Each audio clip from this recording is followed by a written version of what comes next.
Dear students, today's topic is energy flow in an ecosystem. Energy flow in ecosystem. हर एक organisms को energy चाहिए for various vital activities, for build up and repair of the body tissues. So each organism needs energy for carrying on vital activities. So the entire source of energy used by living organism is sunlight. So green plants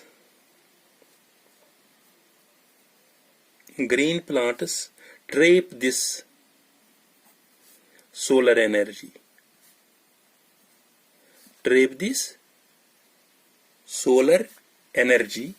And converts it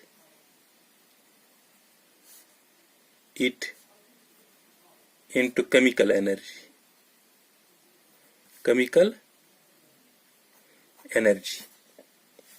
So green plants trap करते हैं solar energy को and convert into a chemical energy. So we can say energy flow is unidirectional.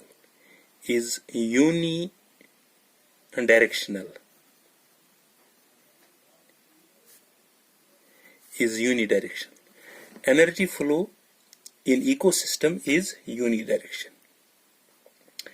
Less than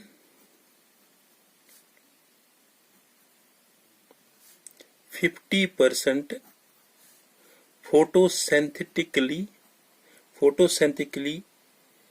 active radiation, we can say PAR, photosynthetically active radiations. Less than 50% photosynthetically active radiations होते हैं इस्तेमाल. जो 50 वो absorbed होते हैं, कुछ reflect होते हैं, कुछ कैरेक्ट होते हैं, वो लॉस्ट होते हैं. और इसमें से only 2 to 10% used by the producers. इस 50% में से only 2 to 10% used by producers.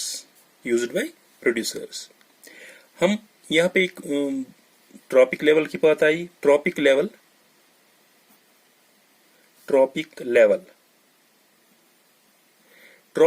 हम किसको कहेंगे?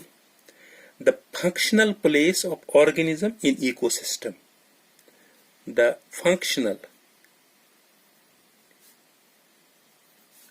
place of organism in ecosystem. For example, हम कहेंगे producers. वहां ये है, फॉर एग्जाम्पल यहाँ पे ये producers है. ग्रॉस, इसको कहेंगे हम ट्रॉपिक लेवल फर्स्ट. इस प्रोड्यूसर्स पे कौन पलते हैं? हर्बिवोर्स. फॉर एग्जाम्पल गोट. इसको हम कहेंगे second trophic level. Primary consumer. इस हर्बिवोर्स को कौन खाता है ऊपर? कॉर्निवोर्स. फॉर एग्जाम्पल लाइन, इसको कहते हैं trophic level third. Secondary consumer. इस कॉर्निवोर्स को, लाइन को इंजर्ड या डेड होते हैं, इसको ऊपर से खाएंगे वल्चर.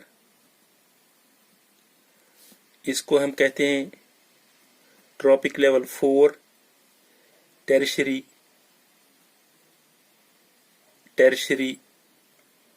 कंज्यूमर.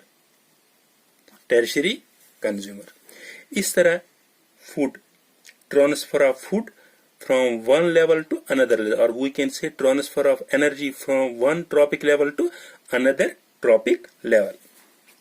अगर हम इधर बात करेंगे फूड चेन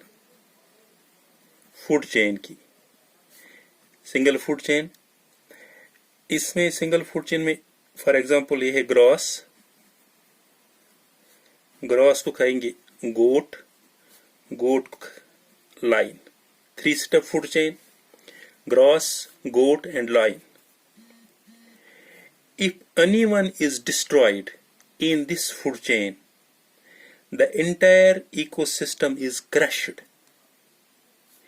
If अगर हम इस इकोसिस्टम में से किसी में से भी एक फॉर एग्जाम्पल गोट को रिमूव करेंगे, the entire ecosystem is crushed. For example goat को हमने रिमूव किया तो लाइन है, लाइन का फूड नहीं होगा, जब लाइन का फूड नहीं होगा तो लाइन की भी डेथ हो जाएगी। जब ग्रासेस ज्यादा होंगे, सॉइल में जितने भी न्यूट्रिएंट्स है वो खत्म हो जाएंगे, ग्रास भी खत्म हो जाएगी, गो फूड चेन मतलब डिस्ट्रॉय हो जाएगा, क्रश्ड हो जाएंगे। बट अगर हम बात करेंगे इधर फूड वेब की, फूड वेब जहां पे फूड वेब में बहुत सारे फूड चेन्स होते हैं, वहां एक ही फूड चेन है, वहां बहुत सारे फूड चेन मिलते हैं। फॉर एग्जांपल मैं यहाँ पे ये ग्रास है, इसको खाएंगे गोट, अगर हर्ब है इसको भी गोट फॉर एग्जांपल, श्रब्स है इसको भी खाएंगे गोट, ट्रीज इसको भी खाएंगे गोट। अगर घास खत्म हो जाएगा तो हर्ब है इसको, श्रब्स है इसको, ट्रीज है इसको ऑप्शन है। अगर इसको गोट को लाइन, अगर इसको गोट नहीं तो फूड वेब में और होगा कुछ जो लाइन को फूड मिलेगा, वहां इतना ये इफेक्ट नहीं करेगा जितना फूड चेन क्रश करता है। फूड वेब में इफेक्ट इतना नहीं होता है। फूड चेन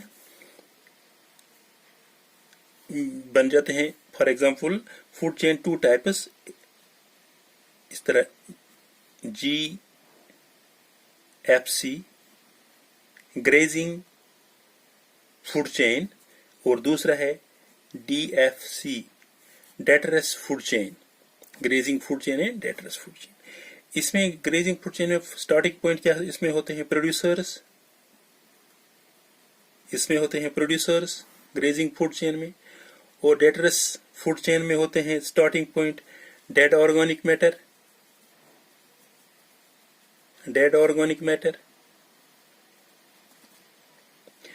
इसमें होता है जो मेन ग्रेजिंग फूड चेन में होता है, main channel for energy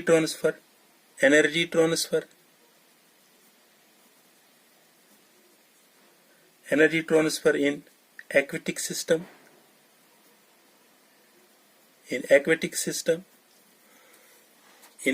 system. तो इसमें जो मेन चैनल होगा in terrestrial ecosystem, main channel in terrestrial ecosystem.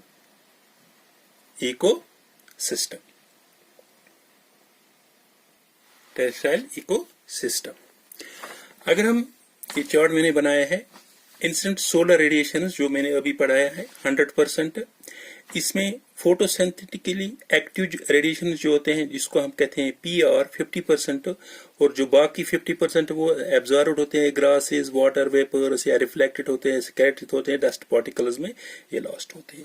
जो इस 50% में होते हैं इसमें कैप्चर्ड इन फोटोसिंथेसिस, जिस वक्त फोटोसिंथेसिस होते हैं ग्रॉस प्राइमरी प्रोडक्टिविटी उस वक्त खाली इस्तेमाल करते हैं 1 to 5%, 45 to 49% not utilized, captured in photosynthesis। इसमें से जब ये होता है नेट प्राइमरी प्रोडक्टिविटी कितना इस्तेमाल होता है, जो प्लांट में फिर जाता है 0.8 to 4.0%, और जो लॉस्ट होता है रेस्पिरेशन 0.2 to 1.0 ये होता है। ये इंसिडेंट सोलर रेडिएशन है जो अभी मैंने पढ़ाया, तो उसका ये ग्राफ था। इसमें एक 10% लॉ था, 10% लॉ काइंडमैन 1942 में इसने 10% लॉ का आइडिया दिया है। प्रोड्यूसर्स, फॉर एग्जांपल प्रोड्यूसर्स, ये 1000 कैलोरी है इसमें एनर्जी। ये जब इस प्रोड्यूसर्स को जब हर्बीवोर्स खाएंगे तो वहां पे कितने 10% के हिसाब से 100 कैलोरीज, इसका मतलब है 10% एनर्जी ट्रांसफर। अगर इसको कार्निवोर्स फर्स्ट खाएंगे, फर्स्ट में ट्रांसफर हुआ, तो 100 का 10% वो बन जाता है 10 कैलोरीज। इस कार्निवोरस फर्स्ट जब ये ट्रांसफर हो जाए कार्निवोरस सेकंड में, 10 का 10% 1 calorie. This was the 10% law given by Kanderman 1942. This was all about today's lecture. Thank you.